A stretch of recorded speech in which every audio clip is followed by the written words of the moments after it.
Hello and welcome दोस्तों, स्वागत है आपका हमारे यूट्यूब चैनल में। दोस्तों आज के इस वीडियो में हम बात करने वाले हैं बीए फर्स्ट सेमेस्टर के इकोनॉमिक्स यानी कि अर्थशास्त्र के सिलेबस के बारे में। अगर आपने फर्स्ट सेमेस्टर में एडमिशन ले लिया है और आप सोच रहे हैं कि फर्स्ट सेमेस्टर में आपको क्या क्या टॉपिक पढ़ना है और क्या नहीं, तो बने रहिए इस वीडियो में। आज की इस वीडियो में मैं आपको यही बताने वाला हूँ। तो यहाँ पे जो है फर्स्ट सेमेस्टर मेजर विषय अर्थशास्त्र, जिसमें कि आपको 3 विषय रहते हैं। उनमें से आपको 3 पेपर है। 3 पेपर में एक पेपर माइनर है, यानी कि उसको केवल बेसिक के लिए पढ़ना है। उसका जो है कुछ खासा इफेक्ट नहीं पड़ने वाला है। कई इस कॉलेज में तो माइनर पेपर भी नहीं है, लेकिन यहाँ पे जो है एक माइनर पेपर जो बेसिक्स ऑफ इकोनॉमिक्स है। बेसिक ऑफ इकोनॉमिक्स जो है सबको पढ़ना चाहिए, यानी कि जो मूलभूत चीज़ें हैं इकोनॉमिक्स की उसको। तो यहाँ पे इको यानी कि इकोनॉमिक्स 101 जो है पहला पेपर है, और इसका क्रेडिट 2+0 है, यानी कि ये जो है एक माइनर है, इसीलिए स्टार का जो है यहाँ पे चिन्ह लगाया कि यह एक माइनर सब्जेक्ट है। इसमें आपको पहला टॉपिक जो है वो दिया गया है मीनिंग ऑफ इकोनॉमिक्स, यानी कि अर्थशास्त्र का अर्थ क्या है। यहाँ पे आपको हिंदी और इंग्लिश दोनों तरह के जो बच्चे हैं उनके लिए यहाँ पे बनाया गया है ये पूरा सिलेबस, जो कि आपको जल्दी कहीं मिलेगा नहीं। तो बने रहिए और देखिए। और यहाँ पे आपको देखना है डिमांड एंड सप्लाई, यानी कि मांग और पूर्ति जो है देखना है। उसके बाद लॉ ऑफ डिमांड, यानी कि मांग का नियम क्या है। यहाँ पे आगे आपका मांग का नियम हो जा रहा है, यानी कि मांग के नियम क्या है। बाजार में कोई भी चीज़ मांगी जा रही है तो उसके नियम क्या है, किस तरह से मांगी जाएंगी। डिटर्मिनेंट्स ऑफ डिमांड, यानी कि मांग के निर्धारक, यानी कि मांग वो कौन चीज़ निर्धारित करती है, कैसे मांग जो है निर्धारित होती है। लॉ ऑफ सप्लाई, यानी कि आपूर्ति का नियम, यानी कि सप्लाई कैसे दी जाती है। जब मांग होती है तो उसको पूर्ति भी करनी होगी, तो वहाँ पे आपूर्ति का नियम क्या करता है। आपूर्ति के निर्धारक, यानी कि आपूर्ति को निर्धारित निर्धारित कौन करता है। बाजार की संरचना क्या होती है, बाजार के प्रकार और विशेषताएं क्या होती हैं, यानी कि determinants of supply, market structure जो कि बाजार की संरचना है, और types and characteristics of market, यानी कि बाजार के प्रकार और विशेषताएं क्या क्या हैं। तो ये जो है आपका पहला टॉपिक है बेसिक ऑफ इकोनॉमिक्स में, जो कि इकोनॉमिक्स के बच्चों को जानना भी चाहिए कि अर्थशास्त्र का अर्थ आखिर में क्या है, मांग क्या होती है। क्योंकि अर्थशास्त्र में हमें यही पढ़ना पड़ता है कि मांग क्या है और सप्लाई क्या है, यानी कि हम लोगों को जो डिमांड और सप्लाई पूरा जो होता है उसी को पढ़ना पड़ता है, बड़े लेवल पे या छोटे लेवल पे। तो यहाँ पे ये सारी चीज़ें हैं। अब यहाँ पे दूसरा जो पॉइंट आता है वो जो है, दूसरा पॉइंट हट के पहले तो मांग ये बाजार की बातें हो गई। अब यहाँ पे देश की बातें हो जा रही हैं कि देश के में क्या क्या चीज़ें होती हैं। जैसे नेशनल इनकम अकाउंटिंग क्या है, यानी कि राष्ट्रीय आय लेखांकन क्या है। उसके बाद कॉन्सेप्ट ऑफ जीडीपी, यानी कि जीडीपी का जो कॉन्सेप्ट है वो क्या है। जीएनपी क्या होता है, एनडीपी क्या होता है, एनएनपी क्या होता है। इसके अलग अलग फुल फॉर्म है जिसको आपको पढ़ना पड़ेगा, याद करना पड़ेगा। और ये क्या क्या काम करते हैं, जीडीपी का किस तरह से निर्धारित होती है, और जीडीपी से क्या मतलब होता है किसी देश का। जैसे कि यहाँ पे जीडीपी जो है वो बताती है कि ग्रॉस डोमेस्टिक प्रोडक्ट इसका फुल फॉर्म होता है। तो इसमें हम देखते हैं कि ओवरऑल जो है सरकार की कमाई कितनी है। जीएनपी जो है, यहाँ पे आपको जीएनपी का भी फुल फॉर्म होता है, एनडीपी का भी फुल फॉर्म होता है, एनएनपी का भी फुल फॉर्म होता है, जिसके अलग अलग अर्थ होते हैं। और उसमें हमें देखना होता है कि क्या क्या चीज़ें इसके अंदर पढ़ी जाती हैं। मार्केट प्राइस, यानी कि मार्केट प्राइस क्या है, यानी कि बाजार मूल्य क्या है। उसके बाद फैक्टर कॉस्ट, यानी कि यहाँ पे जो फैक्टर कॉस्ट है उसकी भी बात की जा रही है, यानी कि कारक लागत क्या है। तो यहाँ पे ये सारी चीज़ें हैं, जैसे कि बाजार मूल्य और कारक लागत पर जीडीपी, जीएनपी, एनडीपी, एनएनपी की अवधारणाएं जो है इसको पढ़ना है। जिसमें कि आपको व्यक्तिगत आय, यानी कि पर्सनल इनकम पढ़ना है। डिस्पोजल व्यक्तिगत आय, यानी कि डिस्पोजल व्यक्तिगत आय पढ़ना है। मेजरमेंट्स ऑफ नेशनल इनकम, यानी कि नेशनल इनकम किस प्रकार से हो रहा है, राष्ट्रीय आय किस प्रकार से हो रहा है, एक्सपेंडिचर किस प्रकार से हो रहा है। और यहाँ पे जो है प्रोडक्ट और वैल्यू एडेड मेथड्स, यानी कि मूल्य वर्धित विधियों, और रिलेटेड एग्रीगेट्स, यानी कि संबंधित समुच्चय का मापन।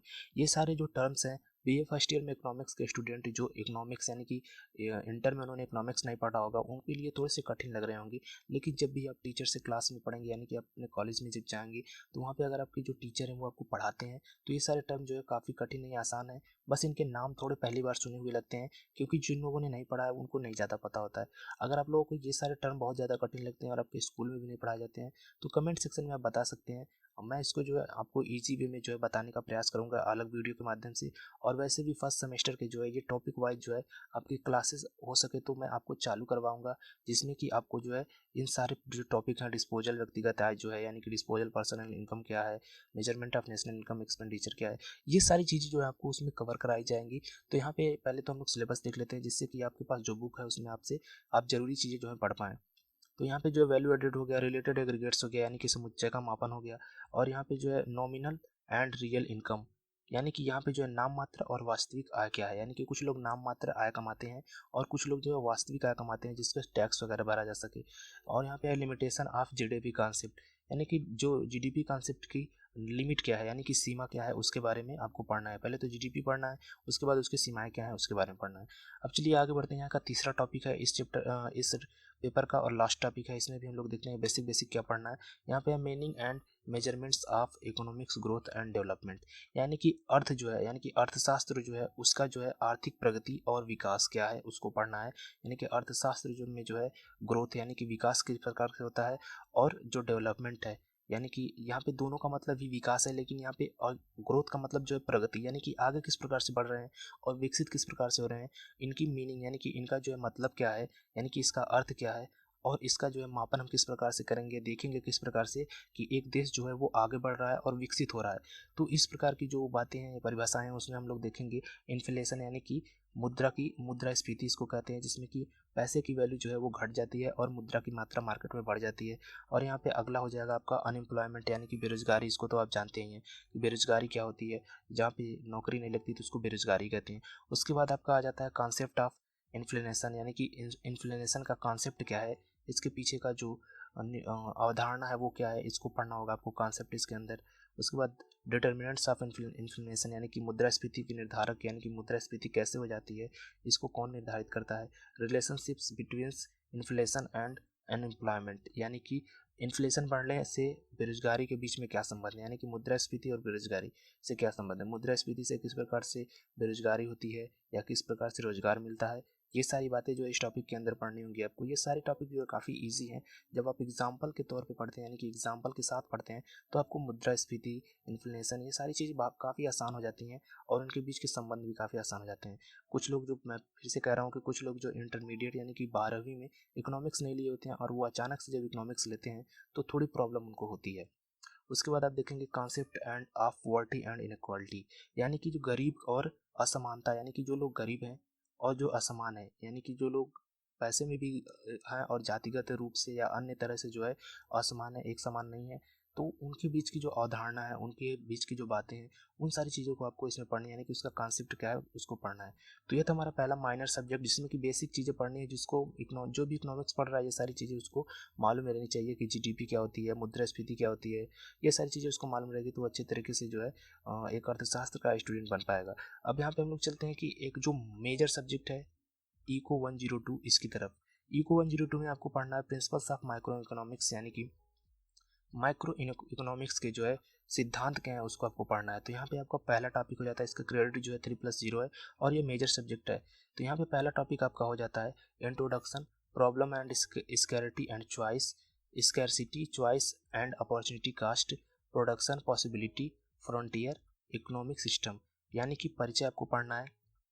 परिचय में आपको क्या पढ़ना है, किस किस चीज़ का परिचय पढ़ना है, कमी और पसंद की समस्या क्या है, यानी कि कमी और पसंद की समस्या क्या होती है, कोई भी चीज़ कम हो जा रही है और किसी को कोई चीज़ पसंद नहीं आ रही है, ये अलग अलग चीज़ें जो हैं उसकी क्या समस्या होती है। कमी, पसंद और अवसर लागत, यानी कि कोई किसी चीज़ की कमी है, ठीक, उससे रिलेट करके कोई चीज़ किसी को पसंद है और उसकी कमी है, तो उस समय आपको क्या मिल जाता है, अवसर मिल जाता है। एक बिजनेसमैन को अगर कोई चीज़ किसी को पसंद है और उस समय उस चीज़ की कमी है तो वो ज़्यादा लाभ कमा लेता है उस समय के दौरान उस वस्तु का दाम बढ़ा के। तो इस तरह के जो है कॉन्सेप्ट आप इसके अंदर पढ़ेंगे, कमी, पसंद और अवसर लागत। अवसर लागत में जो है यही होता है। उत्पादन संभावना सीमांत आपको पढ़ना है। आर्थिक प्रणाली पढ़नी है, यानी कि इकोनॉमिक सिस्टम कैसे काम करता है। ये जो है पहला जो है थोड़ा छोटा टॉपिक है, आगे चलिए देखते हैं। डिमांड एंड सप्लाई, यहाँ पे देखिए अर्थशास्त्र में मैंने शुरू में बोला कि डिमांड एंड सप्लाई की बहुत ज़्यादा बातें होती हैं, क्योंकि मेन काम यही है। बाकी सारी चीज़ें ऐड होती जाती हैं कि सरकार के नियम क्या हैं, सरकार क्या क्या योजनाएं चलाती हैं, किस चीज़ को क्या करने के लिए, लेकिन यहाँ पर डिमांड एंड सप्लाई का पूरा खेल होता है। तो यहाँ पर डिमांड एंड सप्लाई आपकी टॉपिक आ चुकी है। डिमांड एंड सप्लाई में आपको पढ़ना है लॉ ऑफ डिमांड, यानी कि मांग का नियम क्या है, और डिटर्मिनेंट्स ऑफ डिमांड, यानी कि मांग के निर्धारक क्या हैं, shift of demand versus moment along a demand curve, यानी कि ये थोड़ा सा और टेक्निकल हो जाता है, जहाँ पे आपको कर्व की बात हो जा रही है, यानी कि वक्र पढ़ना होगा। किस चीज़ का वक्र पढ़ना है होगा, मांग में बदलाव बनाम मांग वक्र के साथ आंदोलन, यानी कि यहाँ पे आपको shift of demand versus moment along a demand curve, यानी कि जो मांग में बदलाव हो रहा है उसका जो कर्व है, और जो मांग में जो है बदलाव नहीं, यहाँ पे शिफ्ट का मतलब हो जाएगा आपका स्थानांतरण हो रहा है, उसको उसके बारे में आपको पढ़ना है। उसके बाद आपका हो जाता है मार्केट मार्केट डिमांड, यानी कि बाजार की मांग, यानी कि यहाँ पे किस चीज़ की बाजार में मांग हो रही है ये आपको पढ़ना है। आपूर्ति का नियम, यानी कि आपूर्ति किस प्रकार से करनी है किसी भी चीज़ की बाजार में, आपूर्ति के निर्धारक क्या हैं, यानी कि उसे निर्धारित किस प्रकार से किया जाएगा। आपूर्ति में बदलाव बनाम आपूर्ति वक्र के साथ आंदोलन। यहाँ पे जो है आंदोलन थोड़ा सा गलत लग रहा है। Shift of supply versus moment along supply curve, यानी कि जो मोमेंट है, यानी कि मोमेंट्स का मतलब होता है गति। Moments along a supply curve, यानी कि सप्लाई कर्व के साथ गति जो होती है, और शिफ्ट यानी कि जो बदलाव है सप्लाई में उसके साथ, और जो मोमेंट है सप्लाई कर्व के साथ, मोमेंट अलोंग यानी कि सप्लाई कर्व के साथ जो भी गति हो रही है उससे और सप्लाई के बीच के जो वक्र हैं उसके बारे में आपको पढ़ना होगा। बाजार की आपूर्ति, बाजार संतुलन, यानी कि market supply and market equilibrium, यानी कि बाजार का संतुलन किस प्रकार से रखा जाता है। ये सारे जो है मोटे मोटे टॉपिक्स हैं। इसमें आपका जो ये वक्र वाला है यही केवल टफ थोड़ा हो जाएगा। आपको वक्र बनाना पड़ेगा, याद करना पड़ेगा, यानी कि आपको एक तरह से जो कहते हैं डायग्राम टाइप बनाना पड़ेगा और उसमें दर्शाना पड़ेगा, तो वो थोड़ा सा कठिन हो जाएगा। बाकी सब आपका ठीक है। आगे चलिए बढ़ते हैं अगले टॉपिक की तरफ, और अगला टॉपिक है आपका application of demand and supply, यानी कि मांग और आपूर्ति के नियम, यानी कि जो मांग है और आपूर्ति है उसके अनुप्रयोग क्या है, यानी कि विशेषताएं क्या हैं, इस प्रकार से आपको इसमें पढ़नी होगी। जैसे कि यहाँ पे आगे कहा जा रहा है कि प्राइस रेशनिंग, यानी कि मूल्य रेशनिंग। मूल्य रेशनिंग में जो है ऐसे होता है कि समझ लीजिए कि किसी भी चीज़ का मूल्य है उसका दाम तय किया जाता है। तो अगर कोई व्यक्ति आता है उसको जो है कम या ज़्यादा में लेता है, और कोई दुकानदार है उसको कम या ज़्यादा में बेचने की कोशिश करता है, तो वहाँ पे जो है प्राइस रेशनिंग की बात होती है। आगे आपका प्राइस फ्लोर्स आ जाता है। प्राइस फ्लोर्स में देखिए आपका होता है ऐसे कि कोई व्यक्ति अगर कोई सामान खरीदना चाहता है और वो चाहता है कि एकदम मतलब कम से कम पैसा दे, और वो जो है जो सामान बनाया है उसका एकदम जो कॉस्ट है, यानी कि कोई भी प्रॉफिट नहीं मिले, जिसने जो प्रोड्यूसर यानी कि जिसने उस उत्पाद को बनाया है उसको कोई भी कॉस्ट ना मिले, उतना जो है वो पैसा देना चाहता है जो खरीदने वाला है। तो यानी कि जो भी कोई भी वस्तु है उसका जो है एकदम न्यूनतम मूल्य जहाँ पे आ जाता है उसे प्राइस फोर्स कहते हैं, फ्लोर्स कहते हैं। कंज्यूमर सरप्लस जो है यहाँ पे जो है जो ग्राहक होता है वो जो सामान जो है खरीदना चाहता है वो अपनी मर्जी से खरीदना चाहता है, तो वहाँ पे जो है कंज्यूमर सरप्लस होता है। और यहाँ पे जो है प्रोड्यूसर सरप्लस जो होता है, प्रोड्यूसर यानी कि जो भी सामान को बनाने वाला होता है वो क्या चाहता है कि वो 5 रुपये में सामान को बनाता है और देखता है कि उसकी डिमांड है तो 50 रुपये में बेचता है। और कंज्यूमर सरप्लस में क्या होता है, 5 रुपये का सामान बना है लेकिन कोई भी सामान लेने वाला है वो उसको जो है 1 रुपये में लेता है। क्यों? क्योंकि वो सामान नहीं बिक रहा है। और जब सामान बिकता है तो प्रोड्यूसर को फ़ायदा होता है, और जब सामान नहीं बिकता तो कंज्यूमर को फ़ायदा होता है। तो वही यहाँ पे लिखा गया है मांग और आपूर्ति के अनुप्रयोग, जिसमें कि मूल्य रैशनिंग, मूल्य तल, उपभोक्ता अधिशेष और उत्पादन अधिशेष जो है आपको पढ़ना है। आगे चलिए देखते हैं elasticity, price elasticity of demand, calculating elasticity, determinants of price elasticity and other इलास्टिसिटीज, यानी कि यहाँ पे लोच को आपको पढ़ना है, मांग की कीमत को पढ़ना है। लोच जो है उसको मांग की कीमत लोच, यानी कि कीमत जो लोच होती है, यानी कि जिसमें इलास्टिसिटी का मतलब होता है थोड़ा सा जो है बदलाव हो, यानी कि वो टूटे ना, कोई भी चीज़ है उसमें ज़्यादा नुकसान ना हो और ज़्यादा जो है फायदा भी ना हो, लेकिन उसमें जो है थोड़ा सा बदलाव किया जा सके, तो वहाँ पे जो इसको लोच कहा जाता है। लोच की गणना, मूल्य लोच, अन्य लोच के निर्धारक जो यहाँ पे आपको पढ़ने हैं। अगला आप देखते हैं कंज्यूमर थ्योरी। कंज्यूमर थ्योरी में आपको पढ़ना है उपभोक्ता सिद्धांत, यानी कि उपभोक्ता जो है उसका सिद्धांत क्या है। बजट कंस्ट्रेंट पढ़ना है, कॉन्सेप्ट ऑफ यूटिलिटी पढ़ना है, diminishing marginal utility, diamond water products, income and substitution effects, यानी कि इसमें आपको उपभोक्ता का सिद्धांत में क्या है, बजट की कमी, यानी कि उपभोक्ता जो है उसके पास बजट की कमी हो जाती है तो वो क्या करता है। उपयोगिता की अवधारणा, यानी कि उपयोगिता जो है उसके साथ उसका जो कॉन्सेप्ट क्या है, घटती सीमांत उपयोगिता, हीरा पानी विरोधाभास। हीरा पानी विरोधाभास जो है इसमें एक तरह का सिद्धांत है जिसको डायमंड वाटर प्रोडक्ट्स कहते हैं। तो वो दूसरा सिद्धांत यहाँ पे हीरा पानी विरोधाभास अपना समझे, ऐसे समझे कि ये जो है डायमंड वाटर पैराडॉक्स है, यानी कि हीरा जो है हीरा जल विरोधाभास है, यानी कि जो दिखता है वो होता नहीं। ऐसे समझ लीजिए आपकी हीरा पानी विरोधाभास में ऐसे होता है कि कोई भी वस्तु होती है जो मतलब जिसकी कोई ज़्यादा यूज ना हो, जैसे कि हीरा है, हीरे का ज़्यादा यूज नहीं होता है लेकिन फिर भी वो जो है बहुत महंगा बिकता है। जबकि अगर पानी है उसको हम लोग क्या करते हैं, पीते हैं, और वो पानी ना रहे तो सब लोग मर जाएंगे, यानी कि धरती भी कोई बचेगा नहीं। तो उस हीरे का क्या ही होगा। अगर किसी के पास पानी नहीं है, हीरा है, तो वो पीकर उसकी जान तो नहीं बचेगी, प्यास तो नहीं बुझेगी। तो इस हीरा पानी विरोधाभास ऐसा है कि कोई चीज़ ऐसी होती है जिसमें जो है उस चीज़ की जो कीमत है वो जो है बहुत ज़्यादा होती है लेकिन उसका यूज जो है बहुत कम होता है। और कोई चीज़ जो डेली यूज हो रही है उसकी कीमत जो है कम होती है, जबकि उसके बिना जो है जीना संभव नहीं है। तो हीरा पानी विरोधाभास जो है इसे कहते हैं हीरा। और उसके बाद आय पढ़ना है आपको, इनकम और प्रतिस्थापन प्रभाव, यानी कि जो आय में जो प्रतिस्थापन होता है, जैसे कि कोई भी वस्तु, कोई भी चीज़ खरीद, कोई भी व्यक्ति है जो है वो बाजार में जाता है, कोई चीज़ उसे खरीदनी है, लेकिन जब वो देखता है कि उसका आय में जो है कमी या ज़्यादा हो रही है तब जो है वो वस्तुओं को बदलता रहता है। यानी कि मान लीजिए कोई 1 किलो आलू और 1 किलो टमाटर खरीदता है, तो जब वो देखेगा कि उसके पैसे कम हो गए हैं, तो वो 1 किलो आलू खरीदेगा लेकिन टमाटर आधा किलो खरीदेगा। इस तरीके से जो है वो जैसे ही आय कम होती है तो आदमी जो है अपना खर्च कम कर लेता है, और ज़्यादा होती है तो ज़्यादा कर लेता है। इस प्रकार के जो है प्रभाव जो है आपको पढ़ने पड़ेंगे इस टॉपिक के अंदर। अगला हम लोग देखते हैं कंज्यूमर चॉइस, यानी कि उपभोक्ता की पसंद पढ़नी है आपको। इंडिफरेंस कर्व पढ़ना है। Derivations of demand curve from indifference curve and budget constraint theory of revealed preference. ये सारे टॉपिक थोड़े से आपको कठिन लगेंगे, लेकिन ये सारे टॉपिक अगर आपको स्कूल में पढ़ाए जाते हैं तो डेफिनेटली जो है ये सारे टॉपिक आपको कठिन नहीं लगेंगे, क्योंकि एग्जाम्पल के द्वारा जो है ये सब चीज़ें समझाई जाती हैं और वो तुरंत समझ में आ जाती है। तो यहाँ पे आपको कंज्यूमर चॉइस यानी कि उपभोक्ता की पसंद के बारे में बात करना है। उदासीनता वक्र, यानी कि कब जो है कंज्यूमर जो है एकदम उदासीन होता है, कुछ भी मार्केट में हो जाए वह जो है अपना जो है सामान ज़्यादा खरीदने वाला है ही नहीं, जितना खरीदता है उतना ही खरीदेगा। उदासीनता वक्र से मांग की व्युत्पत्ति, यानी कि उदासीनता वक्र से किस प्रकार से जो है मांग की जन्म होती है, व्युत्पत्ति होती है। बजट बाधा, यानी कि बजट बाधा जो है यहाँ पे व्युत्पत्ति यानी कि सिद्ध करना है। प्रकट वरीयता का सिद्धांत, प्रकट वरीयता का जो सिद्धांत है उसको आपको पढ़ना पड़ेगा। आगे चलिए देखते हैं प्रोडक्शन ऑफ कॉस्ट एंड उत्पादन और लागत, यानी कि जो उत्पादन और लागत होता है उसके बारे में आपको पढ़ना है। तो यहाँ पे प्रोडक्शन में आपको क्या पढ़ना है, behaviour of profit maximising forms, यानी कि जो लाभ को अधिकतम करने वाली हैं वो सारी कंपनियां जो हैं उनका व्यवहार पढ़ना है, बिहेवियर पढ़ना है। प्रोडक्शन प्रोसेस, यानी कि किस प्रकार से जो है उत्पादन की प्रक्रिया होती है, प्रोडक्शन जो है किस प्रकार से होता है। प्रोडक्शन फंक्शन, यानी कि प्रोडक्शन जो है किस प्रकार से कार्य करता है। लॉ, यहाँ पे आपको पढ़ना है लॉ ऑफ वेरिएबल प्रोपोर्शन, यानी कि परिवर्तनशील अनुपात का नियम। उसके बाद आपको पढ़ना है चॉइस ऑफ टेक्नोलॉजी, यानी कि जो टेक्नोलॉजी यूज करना चाहता है उत्पादन में, जो भी उत्पादन करता है वो क्या टेक्नोलॉजी यूज करना चाहता है उसके बारे में बात करनी है। Iso quant and iso cost line, यानी कि यहाँ पे जो है iso quant and iso quant line जो है एक प्रकार का जो है टॉपिक है जिसको आपको पढ़ना है। लेकिन यहाँ पे जो है कुछ इसमें बहुत सारी मतलब कुछ अवधारणाएं होंगी जो आपको टीचर जब पढ़ाएंगे स्कूल में तो उसमें जो आपको बताया जाएगा। लेकिन अगर आपको लगता है कि आपके स्कूल में नहीं पढ़ाया जा रहा है टॉपिक तो आप कमेंट कर सकते हैं, हम जरूर कोशिश करेंगे आपको इस टॉपिक पे वीडियो देने के लिए। लागत को कम करने वाली संतुलन की स्थिति, यानी कि जो लागत को कम कर दें ऐसी स्थिति क्या है उसके बारे में आपको पढ़ना पड़ेगा, क्योंकि जो भी उत्पादन करने वाला है वह चाहेगा कि उसके जो है लागत में कमी आए, तभी तो जो है वो ज़्यादा मुनाफा कमा पाएगा। यहाँ पे जो अगली टॉपिक्स जो है वो है कॉस्ट, यानी कि कीमत क्या है, लागतें क्या है।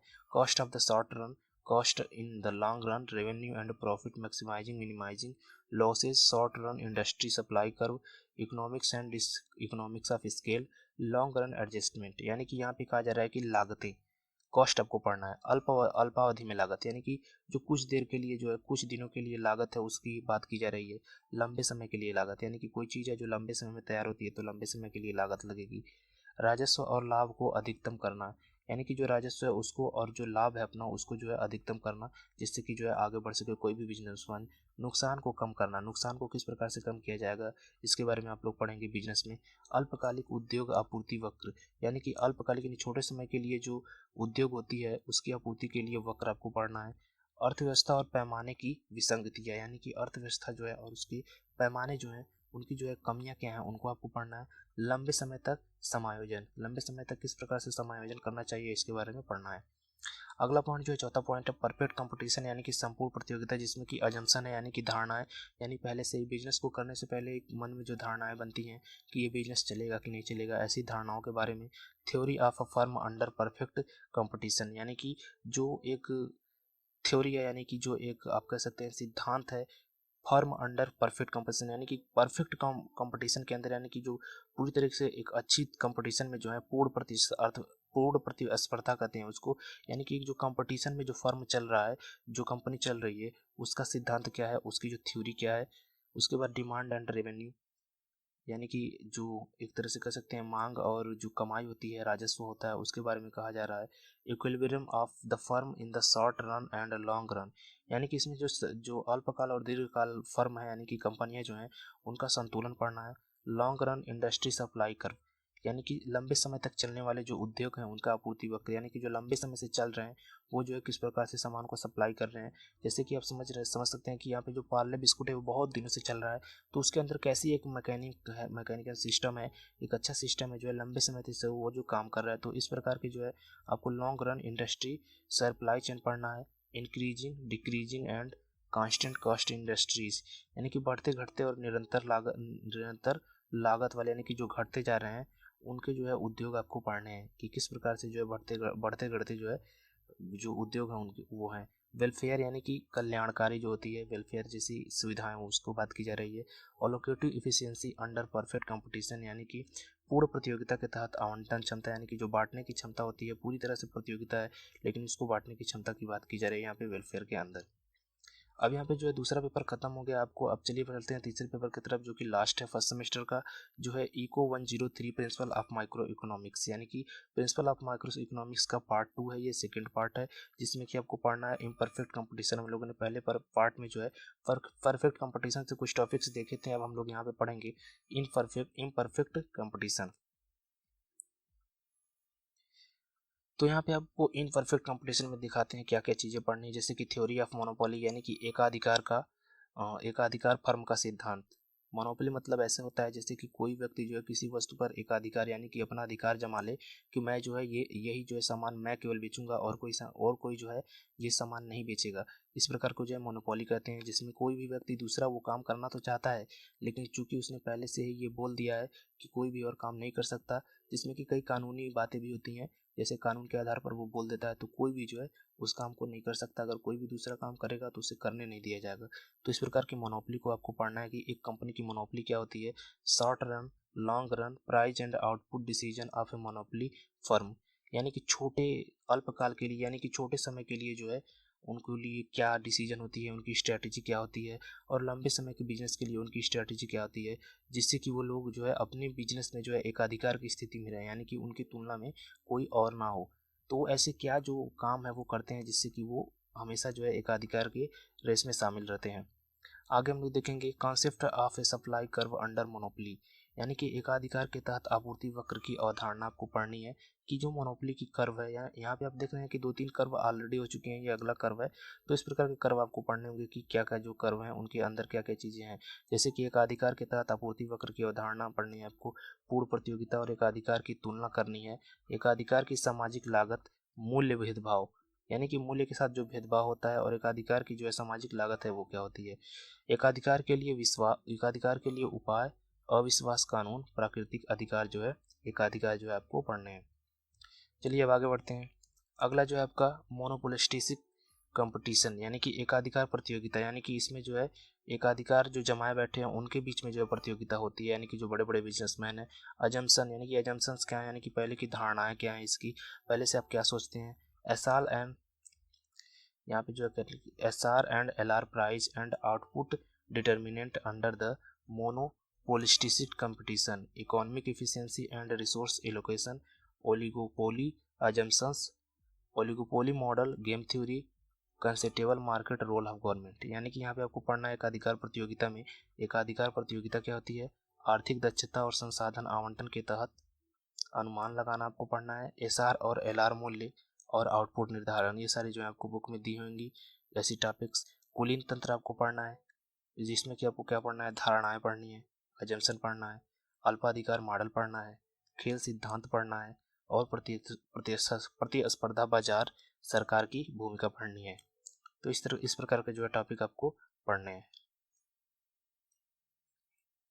अब चलिए बढ़ते हैं आगे, चलते हैं। अगला जो टॉपिक है आपका कंज्यूमर एंड, यहाँ पे जो थोड़ा ये बड़ा हो गया है, हाँ तो चलते हैं। Consumer and producer theory in action, externalities, marginal cost pricing, internalistic, externalistic, public good, imperfect of information, adverse selection, moral hazard, social choice, government inefficiency, यानी कि आपको क्या पढ़ना है, कार्रवाई बाह्यताओं में उपभोक्ता और निर्माता सिद्धांत, यानी कि सिद्धांत क्या है उपभोक्ता और निर्माता के, सीमांत लागत मूल्य निर्धारण किस प्रकार से होता है, बाह्यताओं का आतंकीकरण किस प्रकार से होता है, आंतरिकीकरण, सार्वजनिक सामान, अपूर्ण जानकारी, प्रतिकूल चयन, नैतिक खतरा, सामाजिक पसंद, सरकारी अक्षमता, ये सारी टॉपिक जो है आपको इसके अंतर्गत पढ़नी है। अब चलिए आगे बढ़ते हैं। अगला है हमारा market and market failure, market adjustment to change in demand, efficiency and perfect competition, यानी कि बाजार और बाजार की विफलता, मांग में बदलाव के लिए बाजार जो है, समायोजन किस प्रकार से करना है, यानी कि मार्केट को एडजस्ट किस प्रकार से करना है अगर मांग में बदलाव करवानी है तो। इफिशियंसी या परफेक्ट कंपटीशन, यानी कि पूर्ण प्रतिस्पर्धा में दक्षता यानी कि क्षमता किस प्रकार की होनी चाहिए।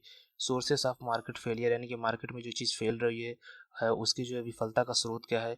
इम्परफेक्ट मार्केट, अपूर्ण मार्केट यानी कि अपूर्ण बाजार। पब्लिक गुड्स के बारे में आपको पढ़ना है। एक्सटर्नलिटीज, इम्परफेक्ट इंफॉर्मेशन के बारे में पढ़ना है। इवेल्युएटिंग द मार्केट, मशीनिस्ट के बारे में पढ़ना है।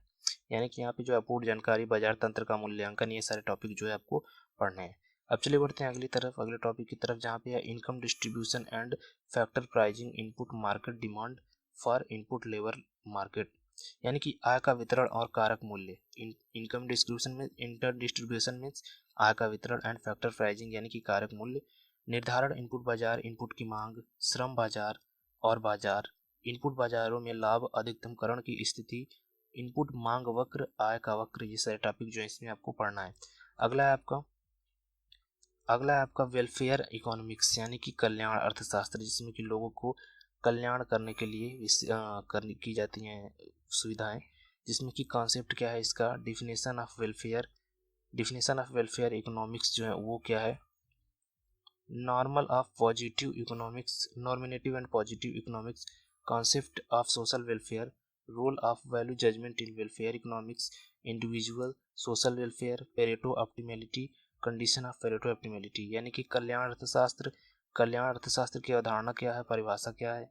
सामान्य और सकारात्मक अर्थशास्त्र क्या है, समाज कल्याण की अवधारणा है। कल्याण अर्थशास्त्र, व्यक्तिगत और सामाजिक कल्याण में मूल्य निर्धारण की भूमिका। पेरेटो ऑप्टिमम की शर्तें हैं, यानी कि पेरेटो ऑप्टिमम की शर्तें के साथ जो है ये वेलफेयर सोसाइटी खत्म होता है। अब चलिए देखते हैं न्यू वेलफेयर सोसाइटी, यानी कि न्यू वेलफेयर सोसाइटी क्या कहता है। न्यू वेलफेयर सोसाइटी जो है, वेलफेयर सोसाइटी इकोनॉमिक्स इसको कहा जाता है, जिसमें कि कोल्डर, हिक्स, वेलफेयर क्रिस्टियंस ने जो है क्रिएशंस जो है क्राइटेरन जो है, इन लोगों ने जो है ऐसा मतलब बनाया है कि मानदंड बनाया है। कोल्डर हिक्स जो है कोई अर्थशास्त्री थे शायद, जिन्होंने वेलफेयर मानदंड बनाया, उसके हिसाब से जो हम लोग सवाल वगैरह लगाते हैं और इसमें आगे जो है टॉपिक बनाते हैं, कर्व बनाते हैं, जो भी चीज़ें हैं।